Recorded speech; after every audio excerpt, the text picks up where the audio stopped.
నాగర్ కర్నూల్ గురుకుల పాఠశాలలో food poison జరిగింది. ఉయ్యలవాడలోని మహాత్మా జ్యోతిరావు పూలే బీసీ బాలికల గురుకుల పాఠశాలలో విద్యార్థులు నిన్న రాత్రి భోజనం చేసిన తర్వాత అస్వస్థతకు గురయ్యారు. మొత్తం 100 మంది విద్యార్థులకు కడుపు నొప్పి, వాంతులయ్యాయి. దీంతో వారిని జిల్లా ఆసుపత్రికి తరలించి చికిత్స అందిస్తున్నారు. ప్రస్తుతం విద్యార్థుల ఆరోగ్యం నిలకడగానే ఉందని కూడా వైద్యులు తెలిపారు. అయితే అస్వస్థతకు గురైన విద్యార్థులను చూడడానికి వచ్చిన తల్లిదండ్రులను వైద్యులు ఆసుపత్రిలోకి అనుమతించడం లేదు. దీంతో విద్యార్థుల తల్లిదండ్రులు వైద్య సిబ్బందితో వాగ్వాదానికి దిగారు. అయితే తమ పిల్లల్ని చూడడానికి ఎందుకు అనుమతించడం లేదని కూడా తల్లిదండ్రులు నిలదీశారు. అటు గురుకుల పాఠశాల వద్ద హై టెన్షన్ నెలకొంది. పిల్లలను చూసుకోవడానికి పేరెంట్స్ రాగా గేట్లు వేసి వారిని లోపలికి వెళ్లేందుకు నిరాకరించారు. దీంతో పేరెంట్స్ ఆందోళన చెందుతున్నారు. అయితే మరోవైపు మాజీ మంత్రి హరీష్ రావు మరి కాసేపట్లో నాగర్ కర్నూల్కు రానున్నారు. అయితే ఆసుపత్రిలో చికిత్స పొందుతున్న విద్యార్థులను పరామర్శించనున్నారు.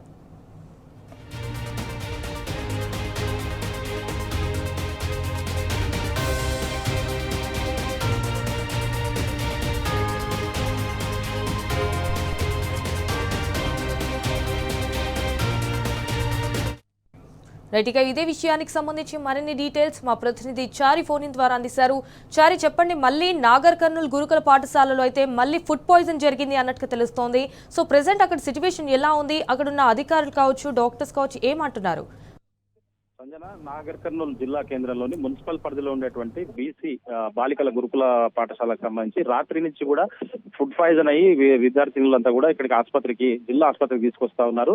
దాదాపుగా రాత్రి 60 మందికి పైగా తీసుకొచ్చారు. మరి ఉదయం కూడా చాలా మంది, అంటే ఇంకొక 35 మంది దాకా తీసుకొచ్చారు. అంటే సుమారుగా 100 మంది వరకు కూడా ఫుడ్ పాయిజన్ అయిందని చెప్పేసి తెలుస్తా ఉంది. దీనికి సంబంధించి వైద్యం అందిస్తా ఉన్నారు. అయితే ఈ ఫుడ్ పాయిజన్ సంబంధించి వాళ్ళు నిన్న సాయంత్రం నుంచి కూడా తిన్నటువంటి స్నాక్స్ కావచ్చు, ఆ స్నాక్స్ లో పకోడీ ఇచ్చారట. తర్వాత దానికి సంబంధించినటువంటి ఫుడ్ రాత్రిలో తిన్న తర్వాత ఆ ఫుడ్ లో రైస్ లో క్యాబేజీ ఇచ్చారని చెప్తా ఉన్నారు. పెరుగు ఇచ్చారని చెప్పేసి కూడా చెప్తున్నటువంటి పరిస్థితి కనిపిస్తుంది. దానివల్ల అయిందని చెప్పేసి విద్యార్థులు చెప్తున్నటువంటి పరిస్థితి కనిపించింది. ఏదేమైనప్పటికీ ఒక్కరి కాదు, ఇతర కాదు, ఏకంగా 100 మంది పాయిజన్ కావడం వల్ల ఈ విషయం తెలుసుకున్నటువంటి విద్యార్థుల యొక్క తల్లిదండ్రులు ఆందోళన చెందినటువంటి పరిస్థితి కనిపించింది. ఉదయాన్నే వాళ్ళంతా కూడా హాస్టల్ గురుకుల పాఠశాల ఉందో అక్కడికి వచ్చారు. గురుకుల పాఠశాల అయితే ఏకంగా పోలీసులను పెట్టి గేట్ బంద్ చేయించి తల్లిదండ్రులు ఎవరు కూడా లోపలికి అనుమతించలేదు. ఇటు వాళ్ళ ఆందోళన చెంది ఆసుపత్రి వద్దకు వచ్చి మా పిల్లలను చూపించండి అని చెప్పేసి ఇక్కడ పోలీస్ ఆంక్షలు కూడా ఇక్కడ కూడా విధించినటువంటి పరిస్థితి కనిపించింది. కనీసం మీడియాను కూడా అనుమతించకుండా లోపలికి ఎవరికి అనుమతించినటువంటి పరిస్థితి ఇక్కడ దుస్థితి నెలకొందని చెప్పేసి కూడా చాలా మంది ఆరోపిస్తున్నటువంటి పరిస్థితి కనిపిస్తా ఉంది. ఇక్కడ చూసినట్టయితే నిజంగా కూడా దయనీయమైనటువంటి పరిస్థితి. అసలు ఫుడ్ పాయిజన్ ఎలా జరిగింది, ఎందుకు జరిగింది? రాత్రి ఫుడ్ పాయిజన్ జరిగితే లోపల గురుకుల ఏదైతే ఉందో దాంట్లో అసలు మెడికల్ క్యాంప్ ఎందుకు ఏర్పాటు చేయలేదని చెప్పేసి కూడా పలువురు అడుగుతున్నటువంటి పరిస్థితి కనిపిస్తా ఉంది. మెడికల్ క్యాంప్ ఏర్పాటు చేయకపోగా ఇక్కడ ఉన్నటువంటి వాళ్ళకి ట్రీట్మెంట్ అందిస్తా ఉన్నారు. అందిస్తున్నటువంటి క్రమంలో కొంత తగ్గిందన్న నెపంతో వాళ్ళని ఇక్కడి నుంచి తరలిస్తున్నటువంటి, అంటే మళ్ళీ ఆసుపత్రికి తరలిస్తున్న ప్రైవేట్ ఆసుపత్రికి తరలిస్తున్నారా, లేదంటే వాళ్ళ ఇళ్లకు పంపిస్తున్నారా, గురుకులాలకు పంపిస్తున్నారా, దేనికి పంపిస్తున్నారని కూడా స్పష్టత లేదు. మొత్తంగా కొంతమందిని ఇక్కడి నుంచి పంపించే ప్రయత్నం చేస్తున్నారు. అయితే ఇప్పుడు ఇక్కడికి మాజీ మంత్రి హరీష్ రావు వస్తున్నాడన్న నేపథ్యంలో ఈ సమాచారం తెలుసుకున్నటువంటి ఇక్కడ స్థానిక ప్రజాప్రతినిధులు కావచ్చు, ప్రభుత్వ యంత్రాంగం కావచ్చు, హుటాహుటిన అంటే ఉన్న ఫలంగా విద్యార్థులను ఇక్కడి నుంచి అంటే మెరుగైన వైద్యం అందించాం, తగ్గింది అన్న నెపంతో ఇక్కడికి వెళ్ళి పంపించే ప్రయత్నం చేస్తా ఉన్నారు. వాళ్ళందరినీ కూడా డిశ్చార్జ్ చేస్తామని చెప్తున్నటువంటి పరిస్థితి కనిపిస్తా ఉంది. ఇక్కడ చూసినట్టయితే నిజంగా భారీ బందోబస్తు ఏర్పాటు చేసినటువంటి పోలీసు బందోబస్తు, మీడియాకు కూడా ఆంక్షలు పెట్టినటువంటి పరిస్థితి కనిపిస్తా ఉంది. మీడియాను లోపలికి పోవాలంటే ఖచ్చితంగా పర్మిషన్ తీసుకోవాలి. మీరు కొంతమంది మీరు ఎప్పుడు చూడలేదు అన్నట్టుగా పోలీసులు కొత్తగా చూస్తున్నటువంటి పరిస్థితి కనిపిస్తా ఉంది. ఏదేమైనప్పటికీ ఈ గురుకులాలు ఈ మధ్యకాలంలో ఈ ఫుడ్ పాయిజన్ విషయం ఇంత జరుగుతున్నప్పటికీ ప్రభుత్వం నిర్లక్ష్యంగా వ్యవహరిస్తుందని చెప్పేసి కూడా పలువురు ఆరోపిస్తున్నటువంటి పరిస్థితి కనిపిస్తుంది. అక్కడ ఉన్నటువంటి వసతులు కావచ్చు, వనరులు కావచ్చు, దానికి సంబంధించినటువంటి పిల్లలకు కావాల్సినటువంటి ఇస్తున్నటువంటి ఫుడ్ కావచ్చు, ఇవన్నీ పర్యవేక్షణ లేకపోవడమే, ఉన్నతాధికారులు పట్టించుకోకపోవడమే దీనికి కారణం. ఇంకా ముఖ్యంగా ఇంకొకటి ఏంటంటే ఇక్కడ గురుకుల పాఠశాలకు సంబంధించి బయటనే బోర్డులు పెడతా ఉన్నారు. ఏంటంటే అసలు ఎవరికి కూడా లోపలికి అనుమతి లేదు.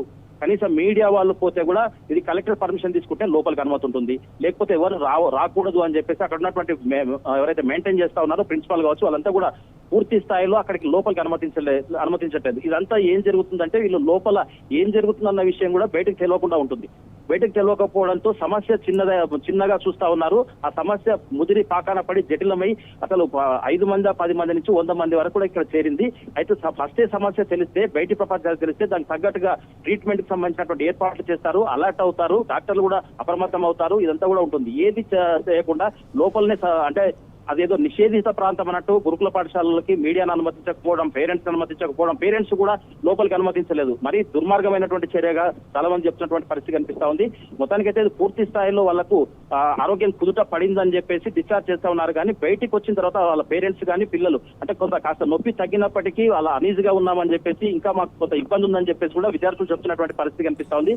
పేరెంట్స్ అయితే నిజంగా కూడా ఈ మధ్య కాలంలో ఫుడ్ సక్రమంగా ఉండలేదని చెప్పేసి కూడా ఆరోపణ చేస్తున్నటువంటి పరిస్థితి కనిపిస్తా ఉంది. ఏదేమైనప్పటికీ మరి కాసేపట్లో ఇక్కడ విద్యార్థులను పరామర్శించడానికి మాజీ మంత్రి హరీష్ రావుతో పాటు స్థానిక మాజీ ఎమ్మెల్యే మద్ది జనార్దన్ రెడ్డి మరి కొంతమంది నాయకులు వచ్చే అవకాశం ఉంది. దానికి సంబంధించినటువంటి సమాచారం తెలుసుకున్న వాళ్ళంతా కూడా ఇక్కడ పూర్తిగా అంటే విద్యార్థులు ఉండొద్దన్న ఆలోచనతో ఇక్కడికి వెళ్ళి పంపిస్తున్నట్టుగా అయితే మనకు తెలుస్తా ఉంది. Right Chari, thank you for the updates. ఎందుకు తిన్నారు మరి?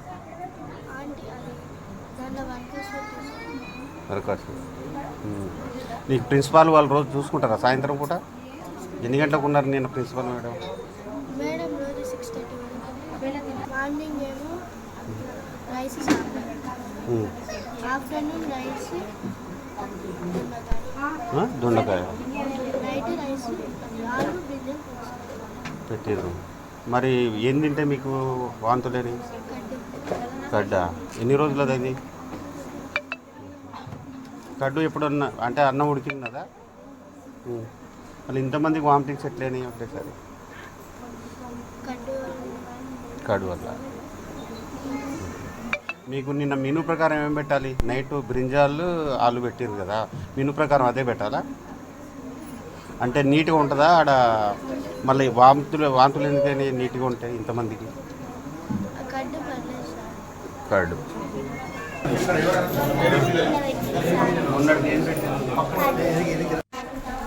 స్టమక్ పెయిన్, వాంతులనే. ఏం తిన్నావు నైట్? రైస్. ఏం కర్రీ? వంకాయ. మరి వాంతులు ఎందుకని? పెరుగు తిన్నావా నువ్వు? తిన్నావా తినలేదా? హాస్టల్ నుంచి ఒక 4 పిల్లలు ముందుగా ఈ కడుపు నొప్పి, వామిటింగ్, విరేచనాలు కంప్లైంట్స్తో రావడం జరిగింది. ఆ తర్వాత కంటిన్యూస్గా పిల్లల్ని తేవడం జరిగింది. వీరందరూ భోజనం తర్వాత వెంటనే కడుపు నొప్పి, వామిటింగ్, మోషన్స్ కంప్లైంట్ చేయడంతో వాళ్ళందరినీ ఇక్కడ తీసుకొచ్చారు. తెల్లారే వరకు అయితే ఇక్కడ 64 అడ్మిషన్స్ అయినాయి.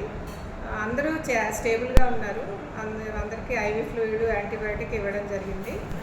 మైల్డ్గా కడుపు నొప్పి అంటూ కంప్లైంట్ చేశారు. వాళ్ళందరి కంప్లైంట్స్ కూడా ఇప్పుడు తగ్గినాయి. వాళ్ళలో 90% మందికి కంప్లైంట్స్ అంతా తగ్గడం వల్ల ఇప్పుడు డిశ్చార్జ్కి సిద్ధం చేస్తున్నాము.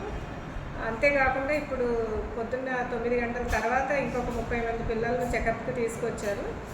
దానిలో ఒక 10 మందికి కొంచెం సిమ్టమ్స్ ఉన్నాయి. వాళ్ళలో 4గురికి మాత్రం కొద్దిగా ఎక్కువ సిమ్టమ్స్ ఉండడం వల్ల వాళ్ళని అడ్మిట్ చేయడం జరిగింది. మిగతా పిల్లలందరికీ చెకప్ చేసి అవుట్ పేషెంట్ ట్రీట్మెంట్ ఇచ్చి వెనక్కి హాస్టల్కి పంపించేసాం. ఇన్వెస్టిగేట్ చేస్తేనే తెలుస్తుంది. అక్కడ డిన్నర్ తర్వాత స్టార్ట్ అయింది అంటున్నారు. దానిలో ఏమైనా ఫుడ్ కంటామినేషన్, యూజువల్గా ఏమైనా బ్యాక్టీరియల్ టాక్సిన్స్ ఉంటే అలా వెంటనే సిమ్టమ్స్ స్టార్ట్ అవుతాయి. సో ఏ ఫుడ్ వల్ల తేడా వచ్చిందనేది ఆ శాంపుల్స్ టెస్ట్ చేస్తే తప్ప మనం చెప్పలేము.